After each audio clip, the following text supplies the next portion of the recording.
नमस्कार, उत्तराखंड प्राइम देख रहे हैं आप और आपके साथ मैं हूं कौशल सेठ। बुलेटिन की शुरुआत करेंगे इस वक्त की बड़ी खबर के साथ। उत्तराखंड में कोरोना मरीजों की संख्या बढ़ गई है। 24 घंटे में कोरोना के 24 नए केस मिले हैं। उत्तराखंड में कोरोना मरीजों की संख्या में लगातार इजाफा हो रहा है। 24 घंटे में कोरोना के 24 केस मिले हैं और ऐसे में प्रदेश में कोरोना मरीजों की संख्या बढ़कर 146 हो गई है। देहरादून में अब तक सबसे ज्यादा 51 कोरोना के मरीज मिले हैं। 24 घंटे में प्रदेश में कोरोना के 24 केस मिले हैं। उत्तराखंड से बड़ी खबर आपको बता रहे हैं। प्रदेश में कोरोना मरीजों की संख्या बढ़कर 146 हो गई है। 24 घंटे में कोरोना के 24 नए केस मिले हैं और देहरादून, राजधानी देहरादून की अब तक बात करें तो यहां 51 तादाद हो गई है कोरोना मरीजों की।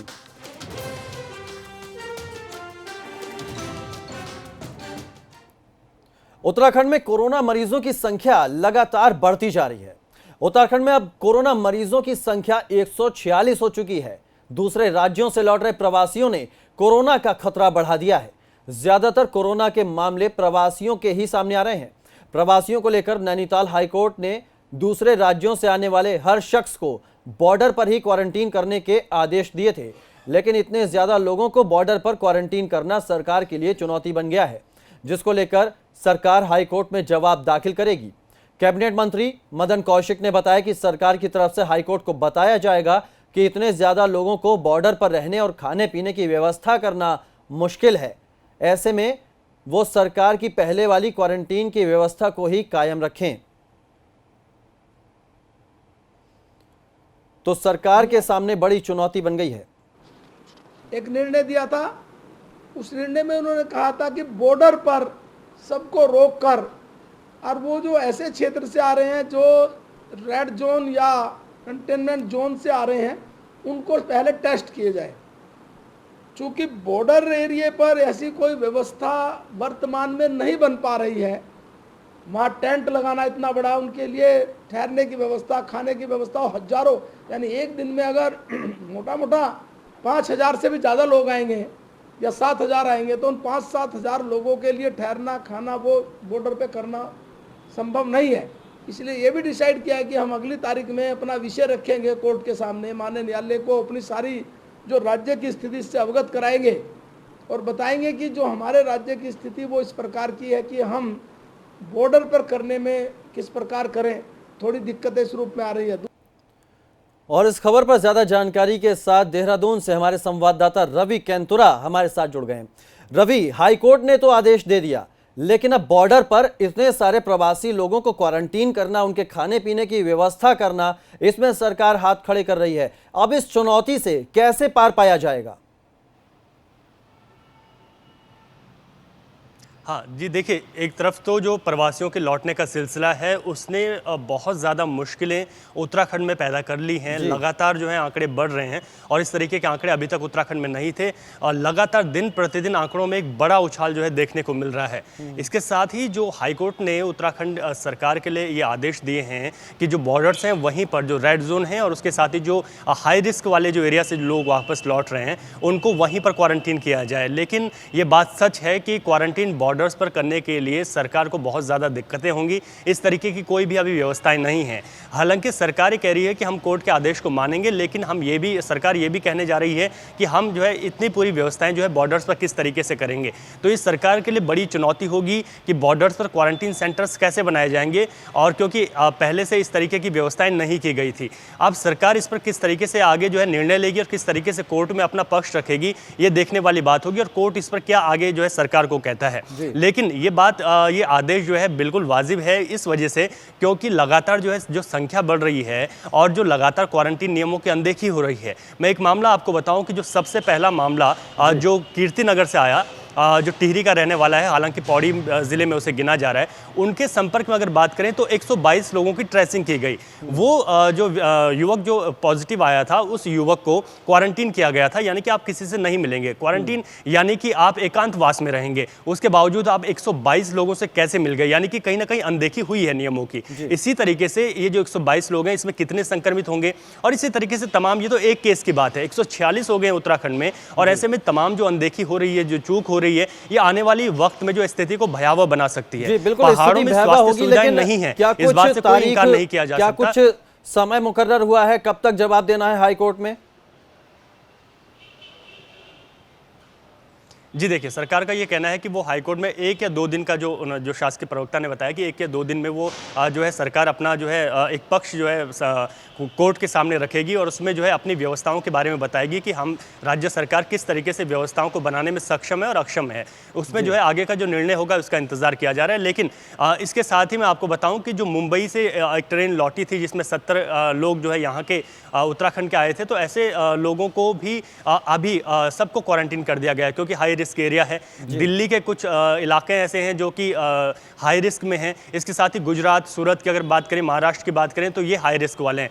यहाँ से जो अभी तक प्रवासी लौटे, अभी तक जो उत्तराखंड में अगर हम 18 तारीख तक के आंकड़ों पर गौर करें तो 1,30,000 प्रवासी जो है वापस लौट चुके हैं और लगभग इतने ही और लोग हैं जिनको वापस लाना है। ऐसे में जिस तरीके से संख्या में उछाल हुआ है और उसके साथ ही अगर हम उन सैंपल्स की बात करें जो संदिग्धों के सैंपल भेजे गए, 1700 ऐसे सैंपल हैं अपडेट जो अभी तक नहीं आए। इन 1700 वो सैंपल हैं जो स्वास्थ्य विभाग ने संदिग्ध होने के चलते जो है भेजे हैं, यानी कि इसमें से कितने पॉजिटिव आएंगे ये भी एक चुनौती बना हुआ है। तो लगातार सैंपल की संख्या भी बढ़ती जा रही है। सरकार अपना पक्ष तो रखेगी, लेकिन जो कोर्ट का आदेश है वो कहीं ना कहीं बिल्कुल सही है, क्योंकि उत्तराखंड में अगर ऐसे लोगों को जो हाई रिस्क से आ रहे हैं उनको अगर होम क्वारंटीन कर दिया जाए और उनमें से अगर कोई संक्रमित है और अगर वो क्वारंटीन नियमों की अनदेखी कर दे तो इससे जो है कई लोग संक्रमित हो सकते हैं। तो पहाड़ों में खास तौर पर जिस तरीके से कोरोना पहुंचा है, क्योंकि अगर हम मैदानों की बात करें तो यहाँ पर तो स्वास्थ्य सुविधाएं हैं, अस्पताल नज़दीक हैं, जो यातायात के संसाधन हैं वो हैं, लेकिन पहाड़ में अभी भी कई ज़िले ऐसे हैं जहाँ पर कोई यातायात के संसाधन तक नहीं है। ऐसे में वहाँ पर किस तरीके से जो है इन लोगों को एहतियात जो है नहीं बरती जाती है तो स्थिति को काबू पाना मुश्किल होगा। इसके साथ ही जो तमाम लोग हैं वहाँ पर वो किस तरीके से जो आसपास के लोग हैं वो उनको मिल रहे हैं या नहीं मिल रहे हैं, इस पर नजर रखने की बहुत जरूरत है प्रशासन को। बहुत शुक्रिया आपका हमारे साथ जुड़ने के लिए और तमाम जानकारी हम तक पहुँचाने के लिए। तो देखने वाली बात होगी कि जब सरकार की ओर से हाईकोर्ट में जवाब दाखिल किया जाएगा तब क्या निष्कर्ष निकलता है। आगे बढ़ते हैं। मुख्यमंत्री त्रिवेंद्र सिंह रावत की अध्यक्षता में हुई बैठक में पर्यटन और ट्रांसपोर्ट सेवाओं से जुड़े लोगों के लिए बड़ी राहत का ऐलान हुआ है। इसके अलावा एक्साइज फीस माफ करने के फैसले पर भी सहमति बनी है। कैबिनेट में कुल 15 बिंदुओं पर चर्चा हुई, जिसमें 14 बिंदुओं पर कैबिनेट ने स्वीकृति दी है। बैठक में कोविड-19 के चलते पैदा हुई स्थितियों पर विस्तार से चर्चा हुई और प्रवासियों से जुड़े मुद्दे भी उठे। तो त्रिवेंद्र सरकार की कैबिनेट में जो अहम फैसले हुए उसमें पंचायतों को 75 करोड़ रुपए दिए जाएंगे, शहरी निकाय को 278 करोड़ रुपए दिए जाएंगे। चकबंदी नियमावली 2020 को मंजूरी दी गई है। उद्योग है, पर्यटन उद्योग, इसमें जो हर बार हम पानी में बिल बढ़ाते थे वो 15% था, जिसमें हमारे व्यवसायी जितने भी हैं व्यवसायिक में हम 15% बढ़ा देते। इस बार हम उसको 9% बढ़ाएंगे, मतलब उसको 6% छूट दिएंगे।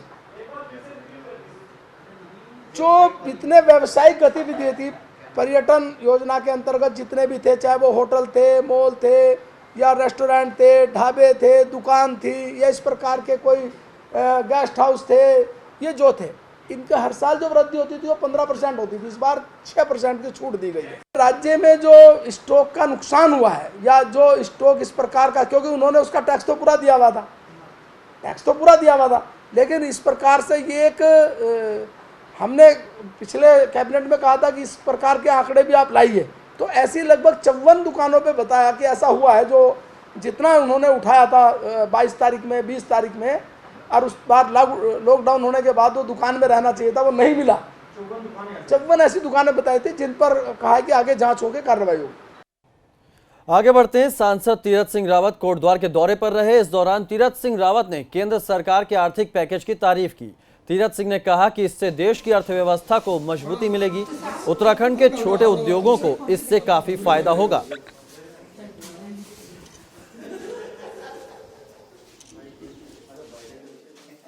पत्रकार जगत ने, मीडिया ने जिस तरह पूरी तरह बढ़ चढ़ कर साथ दिया, सहयोग किया है, जैसे डॉक्टरों ने और पुलिस प्रशासन ने, सफाई कर्मचारियों ने, सभी लोगों ने तो मीडिया का भी इसमें बहुत बड़ा रोल है। तो पहली बात तो कि मीडिया को हम लोग धन्यवाद देना चाहेंगे, लेकिन जिस तरह से उनको भी आर्थिक दृष्टि से कमजोरी आई है उसमें, उस और भी जैसे अन्य लोगों के बारे में, उद्यमियों के बारे में और सोचा गया है, टैक्स फ्री किया गया है, तो निश्चित है कि हम संज्ञान में लाएंगे। उत्तराखंड में 1 जुलाई से महाविद्यालयों और डिग्री कॉलेजों का परीक्षा कार्यक्रम जारी कर दिया जाएगा। प्रदेश में उच्च शिक्षा विभाग जल्द बैठक के बाद इस पर फैसला लेगा। सभी शिक्षण संस्थानों में ऑनलाइन पढ़ाई के जरिए लगभग 80% सिलेबस पूरा हो चुका है। इस लिहाज से 7 जून तक सभी कॉलेजों का सिलेबस पूरा हो जाएगा, जिसके बाद 1 जुलाई से सभी कॉलेजों में परीक्षा आयोजित की जाएंगी, जो 1 महीने में पूरी करनी होंगी, और 1 अगस्त से सभी कॉलेजों में शिक्षण कक्षाएं शुरू की जाएंगी, जिसके बाद 1 सितंबर से नए एडमिशन भी शुरू होंगे। हमारी जो शासकीय उच्च शिक्षण संस्थाएं, कॉलेजेस वगैरह हैं, उसमें ऑनलाइन क्लासेस के थ्रू लगभग हमारा 80% सिलेबस पूर्ण हो चुका है, और ये सिलेबस कंप्लीट करने के लिए माननीय मंत्री जी के निर्देशानुसार 7 जून तक ये सिलेबस कंप्लीट करना है सभी टीचर्स को। और उसके पश्चात संभवतः अगर यही सामान्य परिस्थिति रही और परिस्थितियों में कोई मैसिव चेंज नहीं हुआ तो 1 जुलाई से ये बन रहा है कि हम एग्ज़ाम कराएंगे। उत्तराखंड में उड़ानों को अब दोबारा शुरू करने के लिए जॉलीग्रांट एयरपोर्ट पूरी तरह से तैयार है। एयरपोर्ट प्रशासन को केंद्र की ओर से सिर्फ अनुमति का इंतजार है। इसी को लेकर नागरिक उड्डयन सचिव ने एयरपोर्ट के निदेशक से उड़ानों के बारे में जानकारी ली। 25 मई से देश के अलग अलग हिस्सों के लिए उड़ानें शुरू करने की तैयारी है। सरकार के गृह मंत्रालय से यह परमिशन दी गई है कि 25 मई से हमारे यहाँ पर हवाई सेवा प्रारंभ हो जाएंगी, डोमेस्टिक हवाई सेवाएं प्रारंभ हो जाएंगी। इस संदर्भ में मेरी यहाँ पर जॉलीग्रांट के डायरेक्टर से बात हुई थी, और भारत सरकार के भी जॉइंट सेक्रेटरी के यहाँ से अब ये गाइडलाइन जारी हुई है। इस गाइडलाइन में मुख्यतः ये बताया गया हुआ है कि कोई भी अगर यात्री चलता है तो टिकट बुक कैसे करेगा, वो जब अभी एयरपोर्ट में जब आएगा तो उसको एंट्री किस तरह से मिलेगी। मसूरी में ग्राम प्रधानों ने अलग अलग जगहों पर 1 दिवसीय सांकेतिक धरना दिया। ग्राम प्रधानों ने बताया कि कोरोना महामारी से लड़ने का जिम्मा उत्तराखंड सरकार ने पंचायतों को भी सौंपा है, लेकिन इस लड़ाई से लड़ने के लिए किसी भी प्रकार के संसाधन ग्राम पंचायतों को नहीं मिले हैं। कुछ एब्सेंट है आज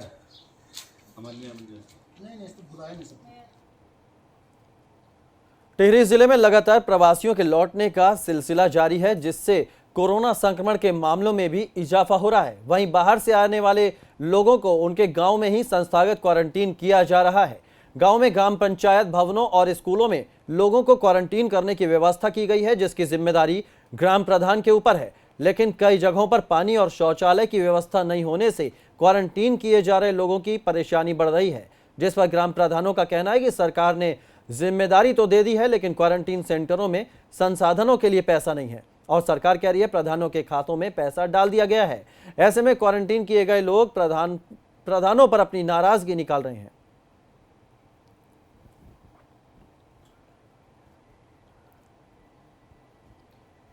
लॉकडाउन के चलते सारे व्यापार ठप हैं। ऐसे में आर्थिक संकट से जूझ रहे होटल एंड रेस्टोरेंट एसोसिएशन ने सीएम को पत्र लिखकर अपनी मांगे रखी हैं कि उनके व्यवसाय को फिर से ढर्रे पर लाने के लिए ब्याज मुक्त लोन मिले, मौजूदा टूरिज्म इंडस्ट्री पॉलिसी में बदलाव किया जाए, प्रदेश और नगर निगम से मिलने वाले लाइसेंस और एनओसी को बढ़ाकर 1 साल तक लाइसेंस फीस माफ हो, होटल लाइसेंस बिना चार्ज साल तक बढ़े, हाउस और सीवरेज टैक्स को माफ किया जाए और पानी और बिजली चार्ज उपयोग के हिसाब से लिया जाए।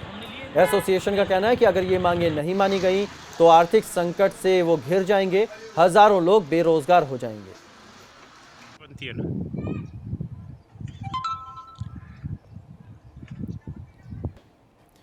लॉकडाउन 4 लागू होने के बाद देहरादून में सिटी बसों के संचालन की इजाजत तो दे दी गई है, लेकिन बस संचालक इससे सहमत नहीं है। बस संचालकों का कहना है कि 50% सवारियों पर बस संचालित करने में उन्हें काफी घाटा होगा।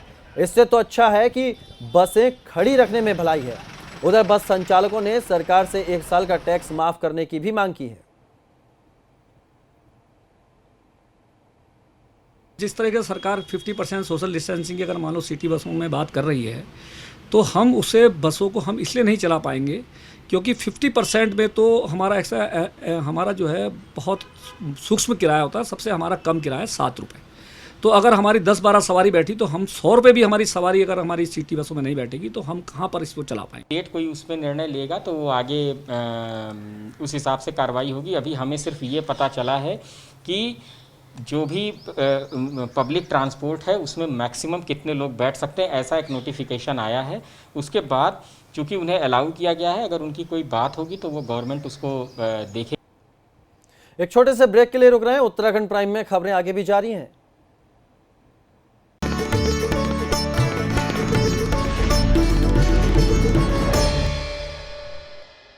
ब्रेक के बाद स्वागत है आपका। काशीपुर क्षेत्र में रह रहे पश्चिम बंगाल के 283 मजदूर अपने घर नहीं जा सके। चक्रवाती तूफान के चलते इन्हें हरिद्वार से ही वापस भेज दिया गया। इन मजदूरों को 17 मई को बसों से हरिद्वार भेजा गया था। इन्हें ट्रेन से पश्चिम बंगाल भेजा जाना था, लेकिन पश्चिम बंगाल में आए चक्रवाती तूफान अम्फान के कारण सभी को हरिद्वार से वापस भेज दिया गया। काशीपुर क्षेत्र से भेजे गए थे, वो लोग वापस आए हैं। बंगाल में आए साइक्लोन के कारण उनकी ट्रेन वहाँ नहीं जा पाई, जिसके कारण ये लोग भी वापस क्षेत्र में आए हैं। इनको इनके घर भेजे जाने की व्यवस्था की जा रही है और जिन लोगों की व्यवस्था नहीं हो पाएगी उनकी व्यवस्था हम रिलीफ सेंटर में करें। रुद्रप्रयाग में डीएम और एसपी ने क्वारंटीन सेंटर का निरीक्षण किया। डीएम का कहना है कि जिले की सीमा रेखा सिरबागढ़ में स्थापित बैरियर पर लोगों की स्क्रीनिंग की जा रही है। तीनों क्वारंटीन सेंटर में 21 लोग हैं, जिसमें इंटर कॉलेज खेड़ाखाल में 11, प्राथमिक विद्यालय खेड़ाखाल में 7 और प्राथमिक विद्यालय कांडाई में 3 लोग हैं, जो 14 दिन के लिए क्वारंटीन किए गए हैं। प्राथमिक शिकायत आई थी कि जो पीएमजीएसवाई की सड़क का कार्य चल रहा है उसकी वजह से जल स्रोत को उन्होंने नुकसान किया है। तो उसकी जांच के लिए उप जिलाधिकारी को भेजा गया था। उप जिलाधिकारी ने वहां पर अवैध खनन भी पाया, तो उन्होंने जो वाहन थे वो सीज कर दिए हैं और उनसे विस्तृत रिपोर्ट मांगी गई है कि कितने एरिया में अवैध खनन किया गया। आम आदमी में कोरोना का खौफ ऐसा है कि मौत के बाद इंसान की अर्थी तक को अपने कंधा देना मुनासिब नहीं समझ रहा है। कोटद्वार में होम क्वारंटीन के दौरान एक युवक की मौत हो गई थी। जांच में पता चला कि उसे कोरोना नहीं अस्थमा की शिकायत थी, जिसके बाद उसकी जान चली गई। मगर युवक के परिवार वाले उसका अंतिम संस्कार करने तक नहीं आए। कोरोना के खौफ की वजह से उन्होंने आने से इनकार कर दिया। ऐसे में पुलिस कर्मियों ने ही इस युवक का अंतिम संस्कार किया। एक व्यक्ति 31 साल का नौजवान अपने घर बीरोंखाल आया था। अचानक 18 तारीख को इसकी जब तबीयत खराब हुई तो एम्बुलेंस में इसकी डेथ हो गई और एम्बुलेंस में अकेला एम्बुलेंस चालक इसको लेकर कोटद्वार आया। कोई भी परिजन इसका साथ में नहीं आया क्योंकि संदेहास्पद कोरोना वायरस के चलते कोई भी उसकी डेड बॉडी को हाथ नहीं लगा रहा था। ऐसी स्थिति में हमने फॉर्मेलिटीज़ करी। उसका पंचनामा वगैरह करवाने के बाद हमारे पुलिस कांस्टेबल ने और हमारे पर्यावरण मित्रों ने ही उसके पुत्र, पिता और भाई का साथ की तरह उसका अंतिम संस्कार किया। रुड़की के खेड़ा जट गांव में 13 मई को अगवा किए गए बच्चे की हत्या कर दी गई। पुलिस ने आरोपियों की निशानदेही पर गन्ने के खेत से बच्चे का शव बरामद कर लिया है। पुलिस का कहना है कि रंजिश के चलते पहले तो 9 साल के बच्चे का अपहरण किया गया और फिरौती की रकम न मिलने पर बच्चे की हत्या कर दी गई।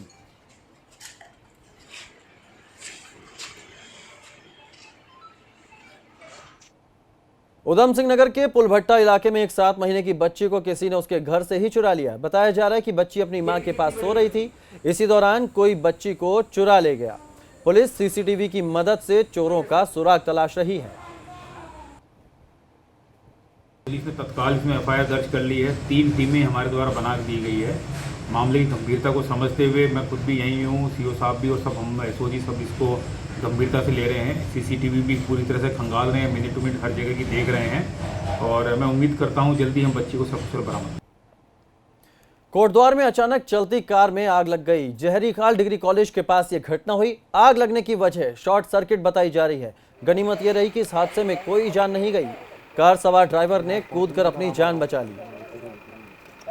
तो तस्वीरें आप देख सकते हैं किस तरह से कार आग का गोला बन गई। शॉर्ट सर्किट से ये आग लगी, ऐसी जानकारी मिल रही है। हालांकि राहत की बात यह है कि ड्राइवर ने कार से कूदकर अपनी जान बचा ली। कोटद्वार की ये तस्वीरें हैं जहां अचानक चलती हुई कार में आग लग गई।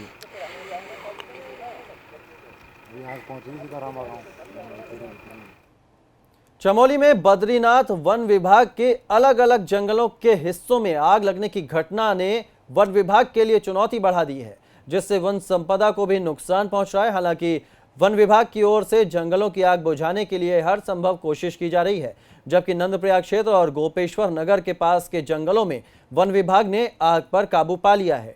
डीएफओ अमित कंवर का कहना है कि लॉकडाउन और मौसम परिवर्तन होने के चलते फायर सीजन के दौरान वन अग्नि की कम घटनाएं सामने आई हैं।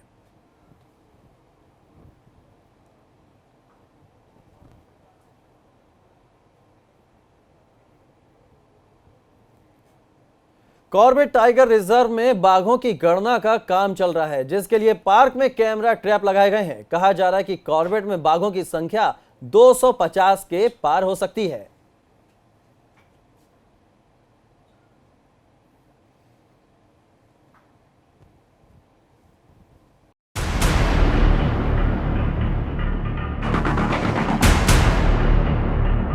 रामनगर का Corbett tiger reserve royal Bengal tiger का एक कुदरती ठिकाना है। कॉर्बेट पार्क में एक बार फिर से बाघों की गिनती का काम चल रहा है।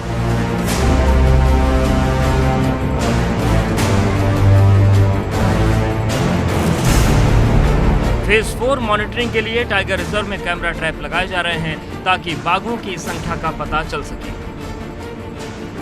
फेज 4 मॉनिटरिंग का काम होता है, जिसमें हम कैमरा ट्रैप के माध्यम से जो कैमरा ट्रैप में फोटो ट्रैप होते हैं टाइगर्स के, उसके माध्यम से मिनिमम नंबर टाइगर के सर्टेन करते हैं। लास्ट टाइगर जो काउंट हुई थी फेज़ 4 की, उसमें 208 मिनिमम टाइगर जो हैं कैमरा ट्रैप में कैद हुए थे। अभी इस साल भी फेज़ 4 टाइगर एस्टिमेशन का काम अभी कंप्लीट कर लिया गया है। बाघों की गिनती का काम हर चौथे साल किया जाता है। 2006 की गणना के मुताबिक कॉर्बेट में 137 बाघ थे, जबकि 2010 में कॉर्बेट में 174 बाघ पाए गए। 2015 में कॉर्बेट में बाघों की संख्या बढ़कर 215 पहुंच गई। बहुत उत्साहजनक परिणाम पिछली गणना में भी मिले थे और इस बार हमें उम्मीद है कि इनकी संख्या में बढ़ोतरी होगी।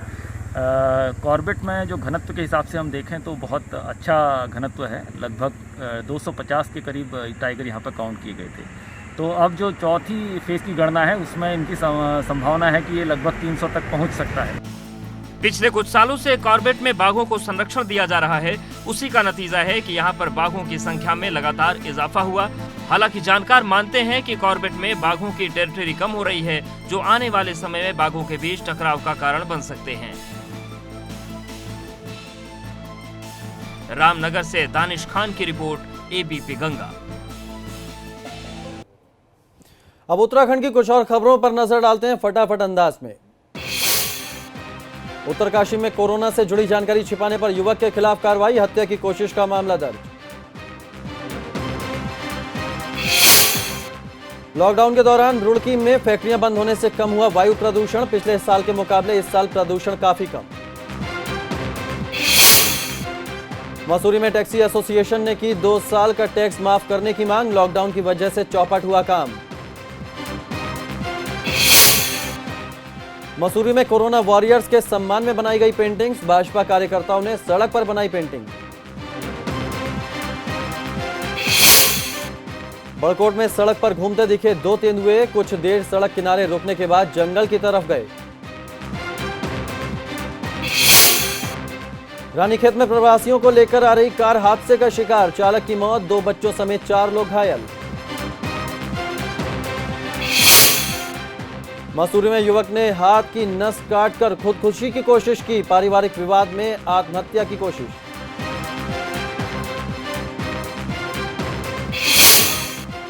पूर्व प्रधानमंत्री राजीव गांधी की पुण्यतिथि पर मसूरी में दी गई श्रद्धांजलि, कांग्रेस भवन में हुई श्रद्धांजलि सभा। तो फिलहाल उत्तराखंड प्राइम में इतना ही, लेकिन उत्तर प्रदेश और उत्तराखंड की तमाम खबरों के लिए देखते रहिए एबीपी गंगा, खबर आपकी जुबान आपकी।